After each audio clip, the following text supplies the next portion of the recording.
All right, we're live. We are. I think we are. It's always like the second where we have to click to Instagram.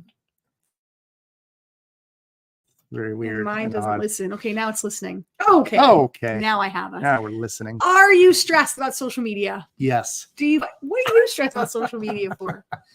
Are you overwhelmed at how to make the decision of what to post every day? Probably.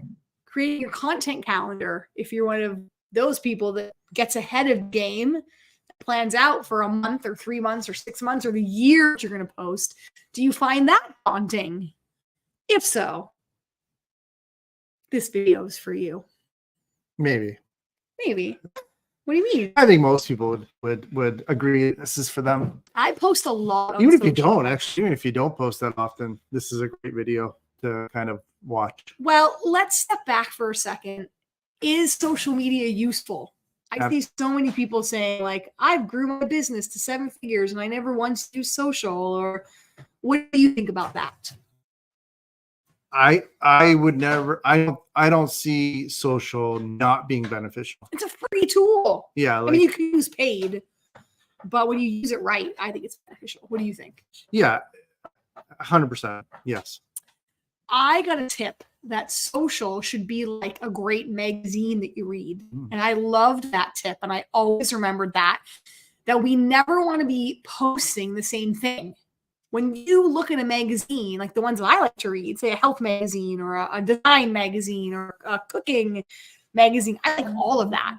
I like the magazines that have health and beauty and fitness and wellness and style and personal development and the latest books to read. Think of your social like that. You are a dynamic person with many interests and many parts of you, not just your business or not just the art that you create or not just the work that you do. You are multifaceted. So when you're deciding what to post, it's really important to show all those sides of you, because social media means we want to be social with people. We want to know about people. We want to see into their lives and let them see into our lives. So back to the question, should we do an image or a video? What do you think?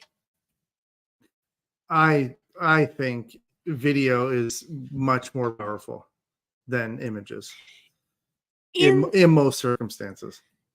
In this world, there's a lot of noise. Yeah. There's a lot of stuff, and the perfectly packaged, perfect backdrop, setup, filtered, shadowed, contoured, AI. The reason why I don't like that is because you want to have continuity in your business. So I always think about that when I go to a photo shoot and I get my makeup done, because Lord knows I can't be left to my own devices when it comes to that. Because when you have cameras and lights, especially for stage when I'm performing, when you have cameras and lights and different things on you, you need a lot more makeup than you think you do, and you need to know what you're doing. So when I go to the professionals, I always say to them, though, don't make me look like I'm going out to be a lady of the night. Like, because when I get on, no offense to any ladies of the night who are watching, but when you get the idea, when I get on to meet with our clients that hire us, I just have a normal day look, or half the time I'm post-workout and I maybe don't have any makeup on my face. Some days I'm made up, some days I'm not. Right? Depends on what's going on in my day. And you don't want someone going, wait a second. Is that the same person? Especially when you're first meeting somebody for the first time, the first impressions are everything, and you're building that relationship. You want to have that continuity, and how you show up one way is how you show up all the ways, right? So bring us back. So video, I think, is number one. Why do people not do video? Yeah. Is because of that. I think they're afraid of what they look like. They're afraid they're going to say the wrong thing. They're afraid they're going to forget what they're saying. Well, the only way that you get better is A, by doing it. B, in a world where people are the distraction is everywhere. Yeah. We'll watch a video because we see you. We instantly create this connection with you. We hear your voice. It taps into the senses of sight and hearing. And it just tells the visual story so much better when you can take somebody there with you than a picture can show. So I think in this day and age, I've been hearing from people that there's craving simplicity, they're craving ease, and video is the way to go. Yeah, I agree with everything you said. And the other thing with video too that I find is we overthink it a lot. You know, for us, like even doing these videos, like all we do is on my phone, I'll go and open my notes. And if we have an idea or we have a thought, we'll just jot it down and we'll be like ideas for lives. Right. And that's all it is. There's nothing more. We're not reading something right now. We don't have something on our computer that we're, you know, glancing at. You could, yeah, but just don't think it. I think that's the biggest thing. We always tell our clients that, like, it doesn't have to be this crazy, you know, hi, you want to talk?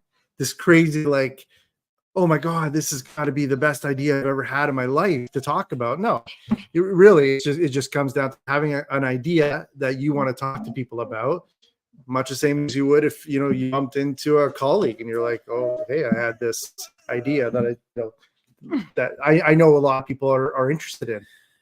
The other thing from a marketing, grow your business standpoint, or anything, people always ask me, how do I fill my seats when I do a solo show or I do a performance? How do you get people to buy your products, your services?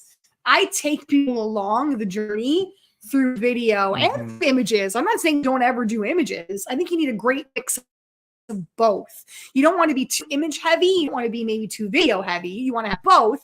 I take people along the journey. So I show people behind the scenes. They see what it looked like when I'm rehearsing in my bedroom, in the garage, when I'm doing my vocal warm-ups on the treadmill, when I'm creating this half-day event that we have coming up on February 10th, and I'm creating the teaching content, and I'm showing people the images and the things that I'm using to spark what I'm going to be teaching people and telling people. I don't wait until the product is finished and perfect to show people, because what happens is when you take people along in the journey and you show them the behind the scenes, you show them you writing, rehearsing, preparing, brainstorming, meeting with the people on your team, testing things. When you asking them their feedback, saying, hey, what do you like this? Do you like this? What language or what image or what thing resonates more with you? When people feel like they've had a part in it, then when it does get launched or released, they want to be there. They want to buy it. They want to be a part of it because they helped you in the creation process. They weren't just a passive person. They were an active participant, and video is such a great way to take people along in the journey. So, you know, we don't have to get into should you do a reel? Should you do a live? Should you do whatever it is that you like to do? That's always my guide for social. What's the platform that you like? And what do you like to do? Yeah.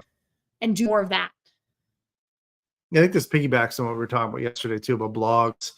Again, like video is great because you can just go on video and you can capture the transcript, and then it multi-purpose that for social media, different content, different posts. We're so blessed that if you have one of these, you have access to a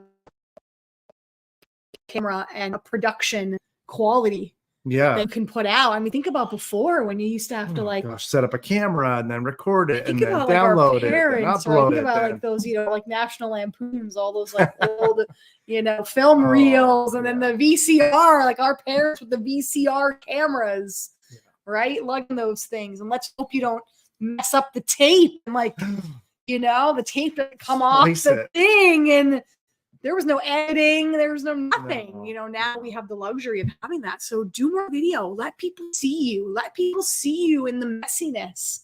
Yeah. Because then when they see the joy and they see you in the finished product, they'll want to be a part of it. They'll want to celebrate with you. They see the journey that you went on. Yeah.